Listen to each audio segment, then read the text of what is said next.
Friends, you are about to hear one of my favorite chapters I've ever written. Way back in 2020, Jay and I released a book called Suffer Strong: How to Survive Anything When You Are Willing to Redefine Everything. We redefined everything from trauma to commitment to even beauty. And that's the chapter that you are going to hear. Chapter 7 from Suffer Strong: Walking Away from Shame, Redefining Beauty. Before my stroke, I'd never put that much emphasis on my appearance. I never thought that much about it. But then, once my face became paralyzed, once my body no longer worked typically and I needed assistive devices to walk and my eyes no longer tracked, you get it. I really needed to take a good look at the story of beauty that I had always been told and that I had believed. For years of grappling with that story, I came to realize that I think the complicated nature of our relationship with beauty has everything to do with control, fear, shame, and it is a hard conversation, folks. As unfortunately, I know very well, it is super uncomfortable to talk about our issues. And yet, every one of us has dramatic feelings of just deep insecurity, a feeling that if we aren't attractive, we can't be loved. It's a tragedy. The truest beauty, I believe, comes from putting down the shame and believing our belovedness. If you're ready to trade in your old definitions of beauty and start living in freedom, then I pray that hearing these words will invite you to take the first step in walking away from shame. Chapter 7: Walking Away from Shame, Redefining Beauty. You look fabulous, so pretty. Nice. Okay, chin down now. Chin up. Okay, hair down. Now let it flow in the wind. Now, hair up. Give a sideways glance to your right. Give me a confused kitten look. Okay, a little less confused. Okay, hold the pineapple a bit higher. No, lower. Nice, so pretty. I twirled around in my dress, or more specifically, my muumuu, summoning all my resolve to follow this bizarre game of Simon Says without dying laughing or losing my last ounce of dignity. The fashion photographer was a caricature straight out of a Saturday Night Live episode. As I paraded around a shockingly cold Disneyland tiki hut in every variety of Hawaiian-esque loungewear, I was living the dream. This kind of modeling is called commercial print work, which means I appeared mostly in Target or department store ads. During the several years I worked in the industry, I wasn't exactly walking the Paris runways for Chanel, but since I was getting paid to have my picture taken, I was considered a working model. It was good work, but it was far from glamorous. And for every modeling job I booked, I was rejected for 20 others. Each casting required me to get dolled up and drive within a 50-mile radius of Los Angeles to abandoned-looking warehouses. In our first 3 years of married life in LA, I put more than 100,000 miles on our car driving to auditions and castings. Honestly, if I were to do the math, I doubt my impressive body of work would have paid for all the wear and tear and gas for my car. But I was a model, right? I guess the question became, a model of what? I remember looking in the mirror as a little girl, watching my beloved grandmother get ready for the day. Her hands moved deftly as she put her face on and prepared to go out into the world. She was as lovely inside as she was outside, the epitome of sophistication and grace. Yet she was never without a little bit of lipstick, even if she was only going outside to get the newspaper. I'm pretty sure she kept a tube on her nightstand so she'd never greet the day with anything less than perfect red lips. She was the quintessential 1950s housewife, complete with the dress, the pearls, and the hot casserole ready when Papa got home. Even later in her life, she was always impeccably dressed and kept the same weekly hair appointment she'd maintained for half a century. As a result of the pressures of the culture in which she lived, my grandmother found much of her identity in how she presented herself to the world. My mother's understanding of beauty and identity was a reflection of and reaction to her mother's, and I, in turn, am a reflection of and reaction to them both. I've always known how to fix up. I am a Southern-born and bred woman, after all. But I've never been super into clothes or makeup or hairstyles. And yet, on a deeper level, I've been having a conversation with myself about beauty my whole life. One that's complex and multifaceted. Should I seek beauty? What is true beauty? Is there a healthy balance to aspire to? I can't help but cringe and sort of giggle at another unforgettable, in the worst ways, modeling job, or should I say not job. I was hired to model wedding dresses for a big event at a fancy hotel on the beach. Jay and I were broke newlyweds in a very expensive city, shopping at the dollar store for necessities no less, and loving every minute of it. Our favorite date night was going to a nice grocery store and eating all the free samples. So when I was told I could bring Jay with me to the hotel, not having to sneak into the pool was a real treat. Jay was in his full swimsuit regalia, ready to luxuriate poolside while his sugar mama worked inside. We had arrived. Jay got set up by the pool while I sashayed into the lobby feeling like Julia Roberts in Pretty Woman, which actually isn't the best comparison since she was a prostitute. I was feeling confident and a little sassy, very important. When I arrived at the ballroom where the final fittings were taking place, I was herded along with my fellow lady cattle towards racks of dresses where I quickly hopped into a stunning wedding gown. "Can you zip me up?" I asked a waifish stranger. The zipper stuck midway with a jarring jolt. "Huh, that's funny. I better readjust. Can you try it again?" She tried again, and again, and again. If it hadn't been a $5,000 dress, I would have had her sit on me like a suitcase, though she may not have had the heft to crush my goods enough to bring the zipper all the way home. Undeterred at the slight predicament, I approached the boss. She flipped me around, poking and prodding me like a TSA officer on a mission.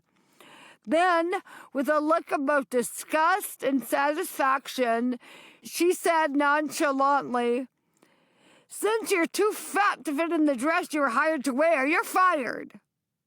Shocked and ashamed, I stammered back a response. Isn't there another dress I could? Nope! Sorry, you messed everything up now. Bye! The waif unzipped me, then I changed and ran out of there like Cinderella at the stroke of midnight. I was used to the rejection of not landing a job. It was just part of auditioning in the industry. But to finally get a job that seemed like a new level of validation, only to have it unceremoniously taken away because my body wasn't perfect enough, felt like a different kind of rejection. I admit, all those date night snack samples and dollar store groceries probably weren't my best food choices, but I was a size 6 and happy with it. I held back tears as I ran out to the pool, where Jay was already dozing with his headphones on. He joined me on my walk of shame out of the hotel and back to our apartment. I was embarrassed and fearful about what my modeling agent would do. Would she fire me too? But Jay looked over at me lovingly. You were already the most beautiful bride on our wedding day, he said. So you didn't need to pretend to be one again today. Forget them. I tried to forget, but it was hard. It took time to recover from the sting to my ego. It took time to feel confident in my skin. It took time before I could savor the delicious grocery store samples again. I suppose a near-death experience not too long afterward helped put things in perspective just a bit. But that particular experience of rejection of my body was definitely a low point in an arena that was not only my livelihood, but also a bigger part of my identity than I cared to admit. My appearance as a 5'10" curvy and vivacious blonde was a part of me that had always opened doors almost effortlessly. But after being fired for my less than perfect appearance, I felt fragile, insecure, and self-conscious about how I looked, not to mention more suspicious of this industry that greatly influences how we all define beauty. That experience, though it felt shameful, caused me to think hard about the definition of beauty. Is it just about narcissism, consumerism, and objectification? Or are there good aspects to the longing for beauty? Some of the experiences of my childhood and mistakes of my youth still haunt me in this conversation on beauty. And the hurts in my adulthood post-stroke have added layers of injury and insight to this complicated question. I've learned that when we feel shame over our appearance, it might just be the clearest indication that we're walking away from beauty that lasts forever. The true story. I'll never forget seeing my paralyzed face for the first time months after my stroke. I'd been semi-unconscious and far too sick to move, let alone get out of bed and look in the mirror. Since part of my brain was actually removed and so much trauma had been inflicted just to save my life, the process of waking up was painfully slow. My brain was so foggy and I couldn't make sense of what had happened to me. I had no feeling on the right side of my face and intense double vision, both of which continue to this day. So I knew something was off. But it wasn't until I looked in the mirror that my new reality hit me full force. My face drooped like warm clay and my right eye severely crossed in and down. It was like seeing a stranger in the mirror, which was interesting since my face and eyes were exactly the same, except their muscles were no longer connected to the impulses from my brain. I didn't cry. I just stared, more confused than anything else. My appearance had been so important. What now? I think our skewed ideas about beauty, particularly if we're women, are so deeply rooted that none of us have come through unscathed. So many of us have internalized messages that tell us we must look a certain way to gain acceptance. You've got to look good. You've got to pull it all together and let nothing bad hang out. You've got to juggle all the parts of your life effortlessly and be a model of everything our society applauds. In other words, to be loved by others, and maybe even by God, requires that we invest a lot of effort and a lot of makeup. I do love my Bible Belt upbringing, but Lord have mercy. Let's give ourselves a break.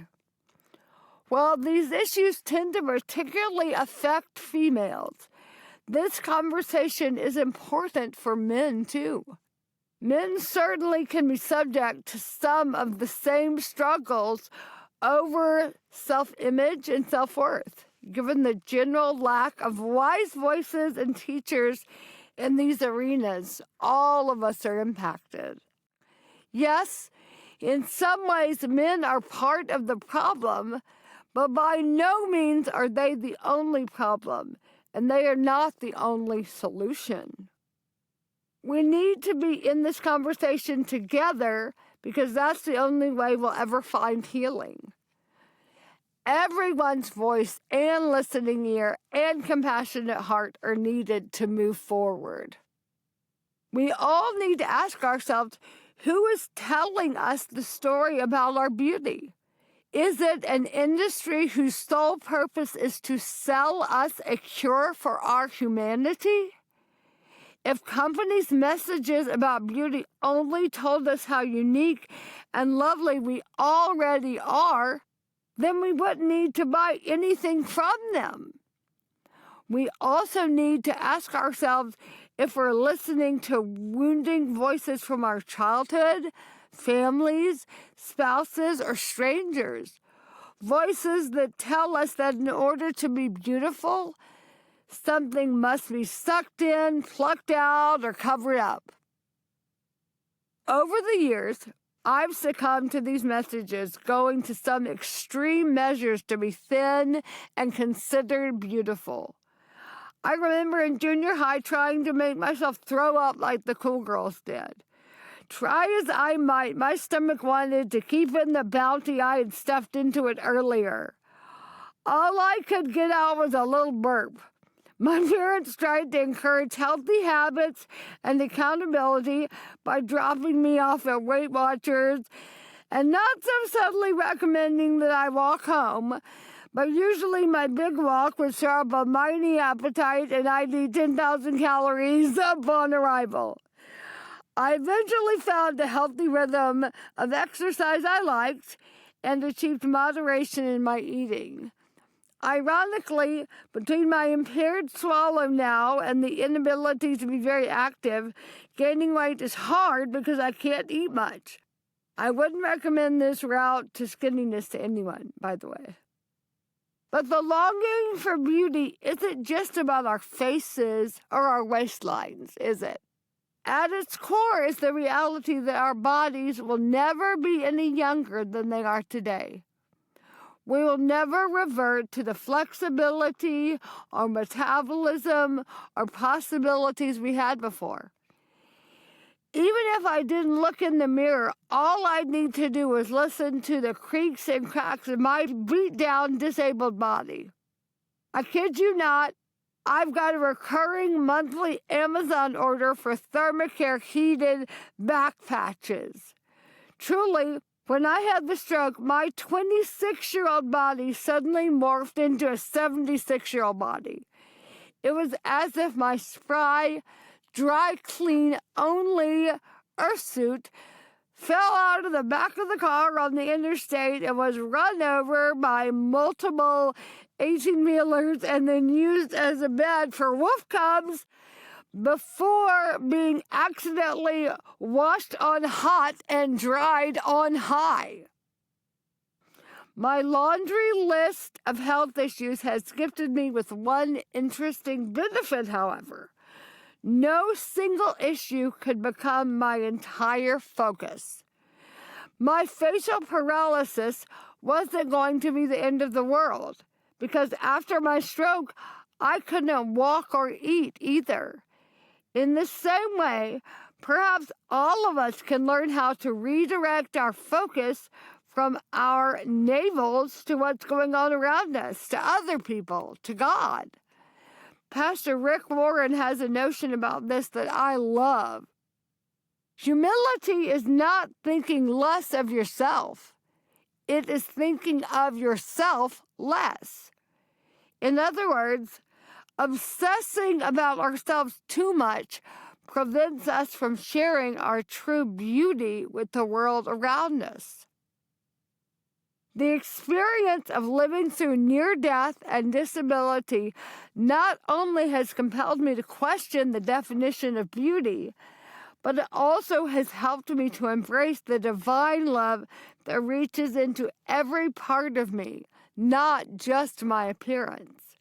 In Psalm 139, the psalmist acknowledges that God knows him fully now and has known him since before the beginning of his life. And in creating him, he marvels that God did so with intention, excellence, and awe-inducing wonder. The parallels from that scripture with my circumstances have been deep and transformational because my stroke was caused from a malformation in my brain that existed before I was born. I never knew I had it, but God knew. And he knew that he would use it for his transcendent purposes. Well, I don't know all the answers. Heck, I'm not sure I even know all the questions. I've discovered at least one thing. Beneath our pursuit of external beauty is a holy longing to be loved and desired and valued and lifted up without having to earn it. We're simultaneously weak and wonderful, fragile and fabulous, and there's no shame in revealing that truth. In fact, there's incredible freedom in doing so. A quick look at Jesus' ministry upends our tendency to focus on the external facade to the neglect of our inner lives. He assures us that exposing our cracks won't break us. Rather, it will open us up to the joy of God loving us and healing our wounds. What is internal is eternal. Our outward beauty isn't what makes us worthy of love. Rather, being loved in spite of everything that's unlovely about us is what makes us truly beautiful. It's important to understand that another human being isn't required to propel us toward this beloved state. No significant other can ever love us enough to erase every trace of self-doubt. Nor is our self-love enough. Loving ourselves is a good and necessary thing, but it isn't the end goal. We can't help but be biased, fickle, and self-serving, and those are not the attributes of the kind of love that transforms us. The truth is, the pursuit of our culture's standard of beauty can only lead to disappointment in a world where everything is quite literally in a constant state of decline and decay. Now that's a cheery thought, right? This external hyper-focus It's really about trying to avoid pain. The pain of insecurity, rejection, loneliness, growing old, and the loss of abilities.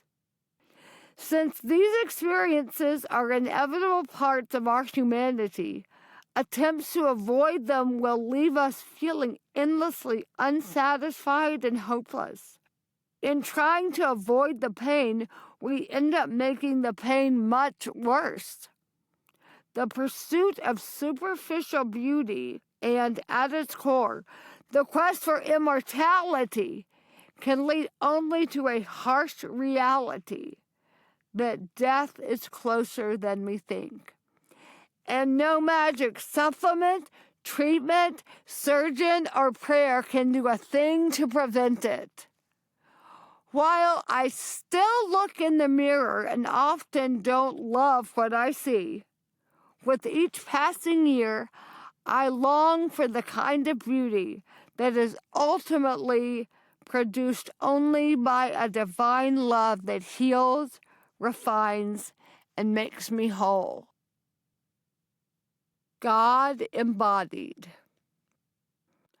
All that said, redefining beauty does not mean we reject the importance of our bodies. God designed them after all. No part of us is less valuable than the others, and that includes our bodies. It has taken me years to recognize that true beauty is the result of intentionally seeking integration of all the parts of who I am. My body, my brain, heart, soul, and of understanding how they reflect and connect to each other and to God. Spiritual practice and formation have helped. Therapy has helped too. Learning from friends whose lives embody this kind of integrity has helped. Ironically, perhaps the most helpful catalyst for embracing all aspects of myself has been the very thing that nearly broke them all apart. Surprisingly, the message that our bodies are or should be separate from the rest of us still exists in Christian tradition, despite the call to follow Jesus, who is God embodied. We've been indoctrinated with the idea that some hierarchy of values exists, even to the point of rejecting the body altogether. We've been taught that the body is weak and corrupted and needs to be beaten into submission. The only way to achieve transcendence is to get out of it and beyond it. But think about it. If God thought bodies were precious enough not only to create them, but to live in one himself, then bodies must have inherent value. After all, when Jesus was resurrected, he didn't appear as a ghost, but in a body brought back to life. Our bodies, imperfect and wasting away as they are not rejected by Jesus, no matter what they look like. Neither are our minds, hearts, and souls deserving of rejection just because we're not perfect. In fact, what is lacking in us should be embraced even more, so it can be renewed and restored at the deepest level. Jesus gave himself for our whole selves, not just for the good enough parts, and not even for the worst parts, but for all the parts. This points to another truth. The pursuit of true beauty is inherently painful because it requires sacrifice. Not the forms of sacrifice we think we need to make, like swearing off chocolate or faithfully attending that 5 a.m. spin class, but Jesus' sacrifice on our behalf. We can have inner beauty only because Jesus went through hell for us to get it. We don't have to pay for it because Jesus already did. We are beautiful because He made us so. When I look at my paralyzed face, I see a woman in the process of transformation. When I see stretch marks from pregnancy, I see my beautiful children who came from my body. When I see stretch marks that aren't from pregnancy, I see bountiful feast I've enjoyed. When I see bags under my tired eyes, I see a hard-won second chance at life. When my standard of beauty is redemption, not weight. When it's sacrifice, not self-absorption. When it's new life, not chasing youth gone by. I can see there's nothing more beautiful than Jesus giving Himself away for His beloved. Dr. Elizabeth Kubler-Ross once wrote, "The most beautiful people we have known are those who have known defeat, known suffering, known struggle, known loss, and have found their way out of the depths." And how much more so the person of Jesus, who emerged from the depths of suffering into a kind of beautiful strength the world had never seen. A beauty and strength He shares with those of us who follow Him. No strings attached. Modeling again.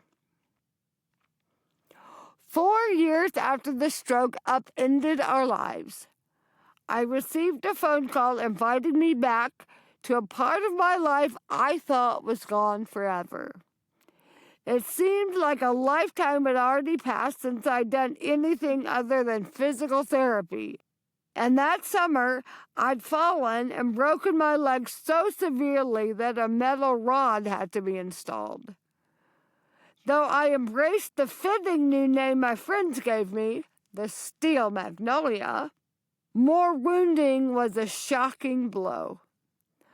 Not only was it a major setback in relearning to walk, but it was an even greater setback emotionally to realize that the future would likely be full of more unexpected suffering because I was now in such a compromised state. Every day was a fight to regain what I'd lost, as well as a fight to learn contentment in my new normal. How I wished for the time when my biggest struggles were baby James' sleep schedule and traffic jams while driving across LA for auditions. When I hung up the phone, I smiled, then frowned, then smiled again. I had shared my story at a few luncheons put on by the American Stroke Association, and it had been powerful for me to see my story of struggle and hope resonating with so many people. The head of the ASA's marketing department had heard my story and thought I would be the perfect face for their new stroke awareness effort. They wanted to include me in their FAST campaign, an acronym representing the warning signs that someone is having a stroke. F, facial paralysis. A, arm weakness. S, slurred speech. T, time to seek help. The campaign would feature me and my paralyzed face in all its glory. At first, this opportunity to return to modeling wasn't an obvious yes. I was conflicted for many reasons. I was embarrassed and fearful, and yet this job wasn't offered in spite of my imperfection, but because of it. Jake and I talked and prayed about it and concluded that embracing this reversal seemed far more healing than attempting to hide from it. Contemplating the possibility that this campaign would inform and even help save lives of people who had strokes just like me seemed like a full circle moment. With great love and encouragement from my personal paparazzi, J. Wolf, I learned to smile again. It was less ear to ear than it used to be, but it was the new me, not trying so hard to have a perfect exterior. Instead, I was finding joy in my new life and even in my new appearance. I was owning my sweet little crooked smile, which was a good thing, since by the end of the year, my whole face was plastered on billboards 30 feet tall in Times Square and on the sides of buses across the country. When the producers of the FAST campaign did empirical research to measure how well people remembered the message of the ad even years later, it was deemed one of the most effective ads they had ever done for any organization. Ironically, it was my biggest modeling job ever by far. This experience helped replace the shame I'd felt over a painful part of my story with new purpose and redefined beauty. The poignancy of it all really hit home when Jay and I spoke at a marriage event recently. We chatted with the crowd afterwards, including a woman who excitedly said, "If you haven't already met someone whose life you helped save, now you have." This young woman had seen a billboard of my face and the stroke warning sign shortly before she began to experience those same signs herself. She got to the hospital in time for her life to be saved and significant damage to be averted. Blinking tears back, I answered, "You're so welcome. All I did was have a paralyzed face, but I'm glad I helped you." The fact that someone else's life was saved because I'd said yes to exposing my imperfection was almost too lovely to comprehend. I have never felt more beautiful than in that moment when I realized how healing my wounding could be. And isn't this the gospel story? The God who made all things and in whom all things are held together weaves a sacred thread through all the different pieces of us into one cohesive whole. Our unlovely places become gardens of renewal and strength, filled with the fruit of the Spirit: love, joy, peace, patience, kindness, goodness, faithfulness, gentleness, and self-control. And that's what makes us truly beautiful. At the end of her life, my grandmother suffered from dementia. It was a painfully long goodbye. And at first it seemed cruel because her lifelong fixation on beauty got short-circuited. In her declining state, she would switch her lipstick and her eyeshadow. She would put on a dozen cardigans and all of her necklaces. It seemed so undignified for a woman who had always been anything but. However, in this same season, Amanda also finally experienced what it was like to live a more open-handed life. After so many years of holding it all together under a perfectly coiffed and polished exterior, her brain forgot to add it to the to-do list. For the first time in her life, she got to just be. And I had never heard her laugh aloud with such genuine and childlike delight or wonder about the beautiful world around her. She died not long ago, free from a brain that no longer worked. I'm so touched that before she came face to face with the truest beauty of heaven, she got a little glimpse of it on earth. Right now, in this moment, each of us is closer to heaven than we've ever been. We're also the youngest we'll ever be. But instead of focusing on what we inevitably lose in this life, we can choose to suffer strong, growing in the kind of wisdom and love that heals us from the inside out. The years have brought us to today and will bring us to the end. We're one step closer to really living. Isn't that beautiful? Yay!